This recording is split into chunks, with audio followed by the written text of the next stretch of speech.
halkan saliga ka iibiya salay wacan soo dhaw anaga doonayna saliga waa weyn oo walaayada oo wax lagu daray hilibka caadiga ah wuxuu kaga duwan yahay hilibka caadiga inta badan biyo lagu ridaa waan gartay oo dhadhanka inta badan ka tagaan waan gartay mar dambe oo la isku dayay dib loo macaaniyo mooyaane laakiin kan isaga waxa loo waa si saloolka kale ayaa loo sameeyaa wala dubayaa waa waxoogaa muddo ayar halka iigu jiro oo baan daqiiq iyo ul kuma dhamaadaan ayuu ma ku daboolay badan baa la hayaa 24 sax ka badan ma la cuni karaa la iska ooli karaa Mareykanka la tagaa oo saan u noqonaya isagoo sodaaya ma uro uriyada ka bada yar qalali waliba hadaad ku darsatid cuntada ama bariiska ku dartid ama baastada iskolka diyar raaw ee wixii oo ka baariyo waa qaadna qoryahan ka gurnaa bariiskan ceelka wadana udgoogay gacan ka diyaabis kani waa solayga mid kamida waxyaabaha ay caanka ku tahay magaalada Bonn Maryan Daahir muddo 30 sano ah ayay sameeynaysay solayga haddii si kale idinku sheego waa hilib la dubay taas oo loo sameeyay sidii moofado kale Maryan goorma ahayd goortii kuugu horeysay aad samaysay solayga waxay ahayd 96 waan gartay laakiin de solayga wuxuu soo jiray muddo hortaanu intaan garanayo sida taariikhdan ku hayo intaan u joogayba anu de weligay Bonn baan hayn mar baalagar ku manan mar dhexdeedu baan muddo gaadha 46 sano magaalada man de reer kulaha intaas reer leey si fiican laakiin muddadii horena tacarurtiina waan joogay waa gartay aagan uma dagayn waan gartay solayga waxa sameeyay jiray dumarkii hooyooyinka naga waaweynaa waa gartay anigu saxilga baan bilaabay oo de dan ii gashay inta ka horeysay hooyooyin magacdooda qaar badan xafidsanahay waa gartay ayaa sameeyay jiray saladaha ay ku sidii jireen markii solayga la bilaabay taariikhda waxaan ka soo gaadhin carruurnimadii garanaya isagoo nan xawaash ka lahayn baa la bilaabay waa gartay hilibka baa la soo jiray isagoo cawlan waxba lahayn waa gartay baa gaadhigayaasha waaweyn damaraya bay dumarku la hor joogsan jireen waa gartay markay la hor joogsadaan baa jeenigii oo fidsan lugtano imkaan saddexda ka dhigay oo xabaduuna feedho xabaduuna iyo de loo dhiib jiray dhabarkoo lagu riday inuu xabaduuna waa gartay de waa casri waa seel baxay de waa la kala googooyay islaan magaceega naanaysteeda loo jiray mishaaro ma kala laakiin loo oran jiray oo imka dadka Yurubta dibadaha tagay waa gartay ayaa waxa la yiri solaygi oo de sidii loo qaliyay da uf kirtay waa gartay waxay tiro waxana aad dhanaanaysid oo duqus iyo shaqni ku dartid da soo fiican ee ka macaan kan cawlan waa gartay way la kacdo shaqni bay ridqday madaxinkeennii de hore ee deydii dhaqaqiinii ma soo gaaray aad iyo ayaa dal ridqi jiray tiin bay shaqni ku ridqday fay ridqday da duqus ka dhigtay ay milixda ku ridqday waa gartay ee qamoonti ku dartay bay damaris waa gartay de salayga bay tirada u dhiibtay waa gartay kii ka qadastaa ee warkan kii awil oo ka duway bay tu kala waliyada warka gaari waxaan kala soo wareegtay salayga bay taa soo cadsay bukay waa gartay soo cadsanaya halkiiba hadda deeto taariikhdii laga bartay waa gartay وسيدا ما أدوكم بقى إسكا برتي لي أنا كواحد بريه ويويك واقرتي ده أنا كوان سمعتي إنده وان كارك جريمة ده قرية قلقلين تسير حول بدن واقرتي وديل فون والله صافا دك بالو دكا مركها قرية ده الوتر ترقا قف كان برند وكل بدن واقرت ده مركها دنيا كشيء لكي باري لكي وان قليل لكي باري واقرت هلا صلاني واقرت وان قرواي ده وان كي بنو تجي إجوا ويناي إنك كود ويناي بس كده ده هو يستاهل أورنا يا ده سدنا لا يراه ولا يراه دوا لا يتوس تقولكان مالين توري لك ديدنا مالين تدمر وان كدوا بلاد واقرت لازم ده كدوا برتلك سبنا روا وين لو بجلي سفيعان إمك كسان مركينو أركينو وهيل aad u macaan sidoo kale aad u habaysay xawaash badan baad ku dartay qaab nuuciya loo sameeyaa halkan waxaan tusaale ka bixinayaa solayga sida loo sameeyo iyo magaciisa halkani waa feedhe waa dhinaca rida waxa weeyaan sida uu yahay baa isaga loo sameeyaa solaygu wuxuu u kala qaybtamaa waslad feedhaha maahina inta kale dhabarka waa la kala jeexaa afar waslood baan ka dhignaa lugta waan qaybinaa saddex waslood baan ka dhignaa mid waa misig mid waa bowdo mid waa shansho jeenigana labaan ka dhignaa garab iyo waxa la kala idhaa isku taal marka uu kala qiimo badan yahay mid walba sixir gaar uu leeyahay sidoo uu kala weyn yahay ama uu kala deefican yahay jiidiyo baruur waxa weeyaan muddo badan baan solaygan ku dhex jiray anigu oo sameynayay waxaan sameynay 30 sanadood baan sameynay sanadka maad ku soo yahay hadii ilaahay laga helo solayga sidaas loo sameeyaa ma xumaado waa hilib intaa la solo oo la saafo oo la kala qiimeeyo lagu daro xawaash u qaybtamo milix iyo qamuun iyo geedo iyo duqus ayaan ku darnaa iyo milix iyo saliid xawaashka lagu nacamdaha qabta la leeyahay saliidda waan ku tixtixinaa xawaashka oo tuman oo imka mooyahan iigu jira ayaan sidaa ugu dari doonaa waan tusi doonaa marka sidaa loogu daro weelkana lagu ururiyaa waxaa kan bacdan loo geliyey siigadaa lagaga dhabayaa si auna de nijaas u noqonin sidaa baan u iibinaa qoryahan aan ka guraa markaan dadka siinno joornaal iyo waxbaan ugu duubnaa marka sidaabaa sulaga loo sameeyaa sidanaa imika loo gelinayaa feedhahan waa feedhihii kani saasaan odhanayaa waan giijinayaa si auna iskugu soo duubmin waxa looga wadaa auna u qaydhnaan si auna u qaydhnaan auna sulagu qaydhin u noqon dee ilaan hadda wixii duubmo ma bislaanayo waxa weeyaan sidaabaa loo sameeyaa sidaabaan u kala waxaynaa sidaabaan u gelgelinaa oo u waxaynaa dabkii oo maxaan idhahdaa hande goor hore shiday oo meel yaallo xawaashkana gaar baan usii diyaarsaday ayaan gelinayaa sidaabaan ilaa iyo abid ku soo wadnay saahidaa loo qaataa meel walaa la geeyaa waayo waxaa laga wadaa wax qoyan maaha de u qalajinaya moogta sidaasaan qaadayaa imika sidaabaan qori u suray heesaaban furinay saasuu de fasho baruurtaabaa dadanayso dabkii samaynaysa duquska ayaa milixdaaba ololinaysa laakiin waxaan ugu dul daraynaa waxaan garanaynaa de inuu madoobaan qaabkaaba loo sameeyey xawaashkana 4 qaybood buu ka kooban yahay waa geedadari waa qamuun waa duqus waa milix waa saliid 5 shay weeyaan waxa lagu casiyay kolkaad intaa ku rido hadeeda waqti kasta ku gaaray inkastoo inta badan habeen hawl iska iibso waqti intee lag inta badan gaari kara wallaahi waqti badan buu gaaraa kala macaan daan dabcadiisuunba wax cusub iyo wax de yar raagay kala noqotay 7 dhan baa la hayaa 24 saac ka badan ma la cuni karaa ma iska ooli karaa marayka kale la tagaa oo saa u noqonaya isagoo sodaaya ma uro uriyada ka bada yar qalali waliba hadaad ku darsatid cuntada ama bariiska ku dartid ama baastada kolka diyar raago ee wixii oo ka baariyo waa qaadna qoryahan ka gurnaa bariiskan ceelka ugu danaa udgoonkeeda gacan ka diyaabis waa karti deegaanada kale Soomaalida inta badan lagama yaqaan lagumana cuno deegaankan maxaa khaas u yeelay de horta mala wax la caadaysteen weeyana markii dagaaladii sokeeyaha baa la yiri anu markaa ma sameeyeen ayaa dumar baa socdo boormatki waa karti oo salaga ma dhaweynaa la yiraahdo boorba ogeyn waan karti ama boonbad ka keentay u galay haye fadhixun meesha la yiraahdo ku sameeyay Islaan waa karti boonbad ka keentay soo xagad ka deeq galay waan karti way soo noqotona de boon bay la timid waa karti ilaahay un baa hibo u galay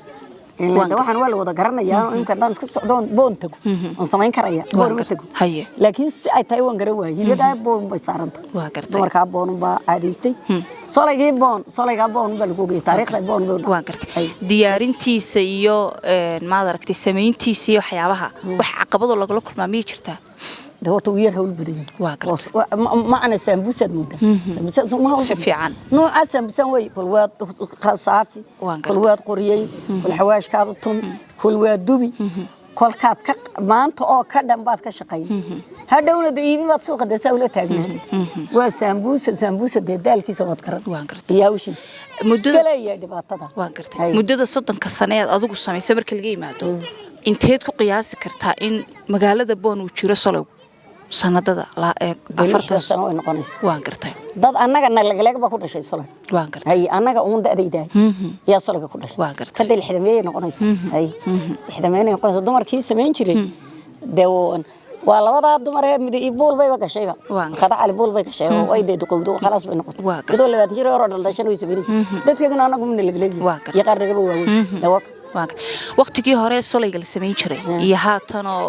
de muddo badan ay ka soo dambeysay maxaa iska bedelay solaygi ma halkiisii buu sidii yahay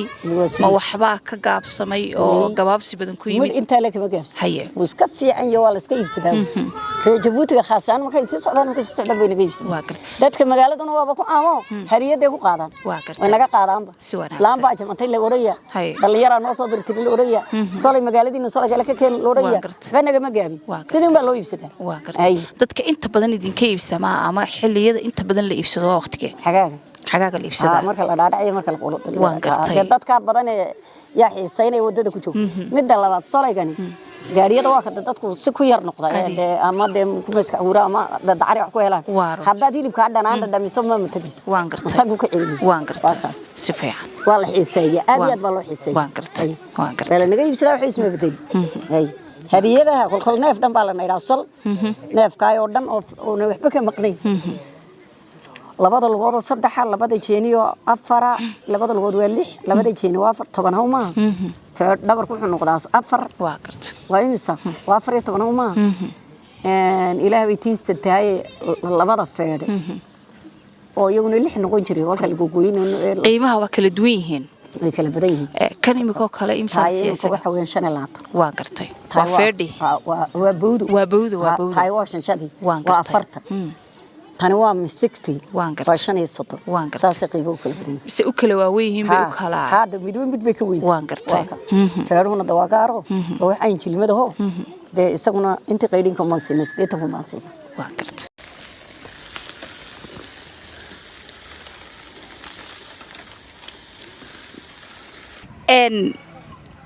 saynu hore u soo aragnay halkan waa meesha lagu sameeyo solayga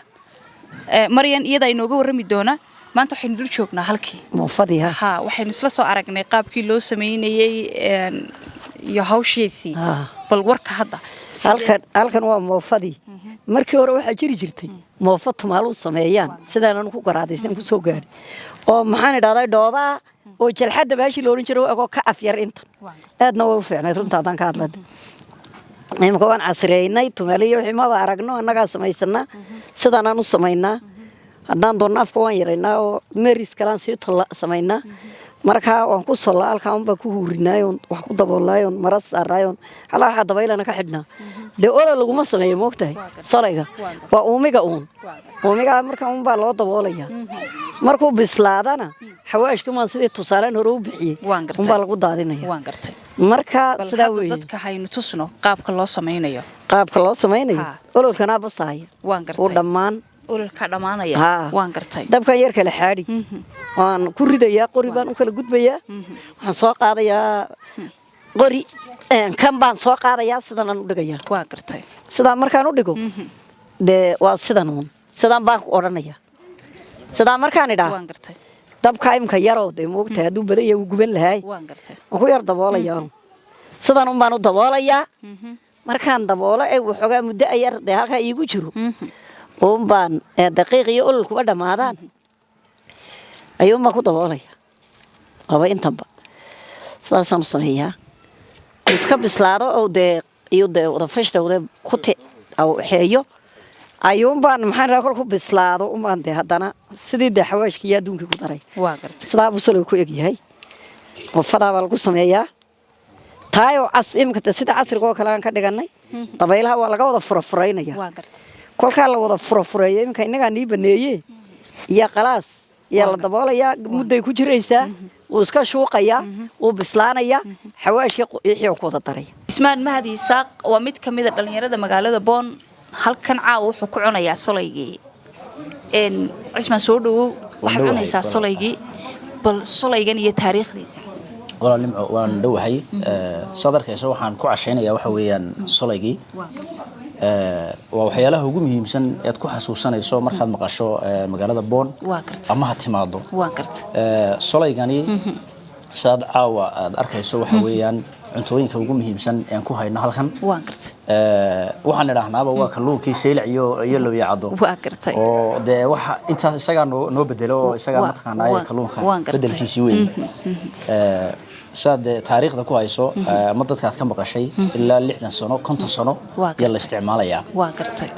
waxyaalaha unique ku yahay ama khaaska ku yahay waxa kamid ah inuu isbedel sameeyeen aduu qaato muddo waa gartay waayo hadii maanta la sameeyo oo bari yaalo sahan dambe yaalo waad isticmaali kartaa waa gartay marba marka ka horeysana waa gartay la diyaariyana uu ka fiican yahay waa gartay testigiisa ama xagga dhadhankuna aad buu uga duwan yahay waan gartay imika waa la barto magaalooyinka waaweyn baa looga yimaadaa meel walba haday xeeb tahay haday gobolada kala tahayba waan gartay waa la imanayaa ama qofku soo hadlayo neef dhan baa loo sameeyaa ama laba neef saas loo qaadanaya waan gartay marka bariyahan wuxuu nagu noqdayba shortage baa ku dhacay oo nagu yaraaday dadkii baa wada barto waa la qaadaya safari baa loo qaadanaya aad weyn hilibka caadiga muxuu kaga duwan yahay solaygu hilibka caadiga wuxuu kaga duwan yahay hilibka caadiga inta badan biyo lagu ridaa waan gartay oo dhadhanka inta badan ka taga waan gartay mar dambe la isku dayay in dib loo macaaneeyo mooyaane laakiin kan isaga waxa si saloolka kale ayaa loo sameeyaa wala dubayaa waan gartay marka uu wataa wax biyo lagu dhexridayaa ma jiro waan gartay xawaashkiisa iyo nidaamkiisa iyo waxaan waa la isticmaalayaa markaas oo lagu darayaa waxa la kaga duwan yahay waxa lagu kaga duwan yahay saan soo sheegay waqti dheer buu qaadanayaa waan gartay safar bad la gali kartaa ilaa 3 cisho ilaa 4 cisho oo isticmaali kartaa marka waan gartay cunista bulshada markaynu eegno percentage intee leg bay cunaan marka loo eego magaaladan dadka ku nool iyo dadyoga inta badan magaalada soo mara meeshii doonaanba ha ka yimaadaan waxyaalaha ugu muhiimsan ee hayaanba way waxyaalaha ugu muhiimsan ee la hayo qof kastoo magaalada yimaada wuxuu qoranayaa aan ku imaadee solaygi ma haysaa waa gartay markuu soo socdo buu kula soo hadlayaa qofku ka garanayo la soo hadlaya solaygi ma ka helaya magaalada waa gartay haddaad oran weydo uu niyad jabaya wuxuu qoranayaa inuu safarkiisa dib u dhigo waan gartay ayuu naawilayaa markaa waxyaalaha soo dhan baad baalku waa wadarkaysaa adiga laftaada dhowr jeer baad imatay magaalada si fiican oo anigu markii labaadeen cunay solayga cuno markii hore waxaan oran jiray hilibkan qalalsani wax laga cuni karaa ma jirto laakiin dhadhankiisu waa mid wanaagsan waxa kale oo jira maadaama oo qofku mar hadduu halkan yimaado ama uu degan yahayba waan gartay waxyaalaha had iyo jeer uu ku hamiyay inuu sameeyo ama cuno waa solayga wadhif iyo naadir oo uu isticmaalaya oo cunaya waan gartay waayo dawada daily life-kiiba cuntadiiba ka noqdayba nolol maalmeedkiiba ka mid noqdayba oo isticmaalkiisa uu la qabsaday qof sidii dadkii jaadka cunayay ee u xaraaroonayay ayuu qofku u xaraaroonaya habeen haduu way habeenka labaad uu raadinaya oo isticmaal kuwa deegaanka degan mise kuwa inta badan yimaada kuwa deegaanka yimaada iyo kuwa yaalaaya ee deegaanba way isticmaalaan waan gartay solaygiiba hadda halkan keentay bulshada qaar halkayna la joogayay waxay cunayaan solaygaagii ka waran solaygii والله لقى دمي وان قرتي فينا رقم وان كيا وان قرتي waxaynu galabto dhan soo sameeynay galabto sameeynay saddex codod oo jiira iyo mid feera waan qartay intee baan naqon bal si wanaagsan joornaal baan ugu wada dubo caawadu ugu fiicnaa habeenku ugu fiicnaa habeenadii sidaas lagu yahay habeenu ka tiican yahay waan qartay oo bulshadu inta badan ay iibsato si wanaagsan kii hadhay caaw ma jiro ma jirto waa iska seexoona si wanaagsan laakiin haduu hadhay laftigeeda qasaar ma jira roortan niman boon iman oo aan solay cunayn baa ceelan